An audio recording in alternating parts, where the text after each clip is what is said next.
The Israeli Prime Minister Benjamin Netanyahu says militants in the Gaza Strip will pay a very heavy price for their belligerence after another day of escalating violence between Israel and the Palestinians. An Israeli airstrike destroyed an apartment block in Gaza City after residents were warned to leave. Tonight, a large number of rockets were fired from Gaza towards the Israeli city of Tel Aviv and its suburbs. At the centre of the latest violence is the Al-Aqsa mosque in East Jerusalem. The complex where it stands is a highly sensitive site, sacred for both Muslims and Jews. During Ramadan, Palestinians have complained of severe restrictions on the site imposed by Israeli police, who accused rioters of hurling rocks at them. And there were further tensions over a proposal to evict dozens of Palestinians from an East Jerusalem neighbourhood. Our Middle East correspondent Tom Bateman reports on the latest clashes. A street ablaze on Israel's normally bustling coastline. People run for shelter. Others have a lucky escape.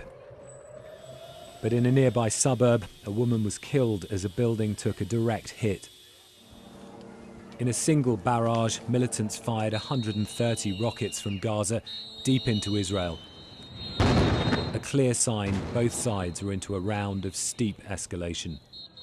Hamas and Islamic Jihad have paid, and I tell you here, they will pay a very high price for their aggression. I say here tonight, their blood will be on their heads. Earlier, Israel struck a Gaza tower block, which had been evacuated. It was home to members of the Palestinian militant group Hamas, which warned it would target Tel Aviv if the building was hit. Israeli airstrikes have pounded Gaza. Panic arrives here just after the warplanes. Inside this block, says Israel, 3 militant leaders were killed. Some of the worst fighting in years is leaving lives scattered. Among Gaza's victims, 11-year-old Hussein Hamad. Why did you kill him? Asks Hussein's uncle. They kill, and there is no one to make them answer for it. The whole world is watching. Israel says Hamas is endangering civilians on both sides with its rocket fire. It follows weeks of boiling tensions in Jerusalem, always at the heart of this conflict. It had spilled over at Al-Aqsa mosque compound, with further confrontation before dawn today. With the fighting reaching a fierce level of intensity tonight, both sides are vowing to continue their attacks.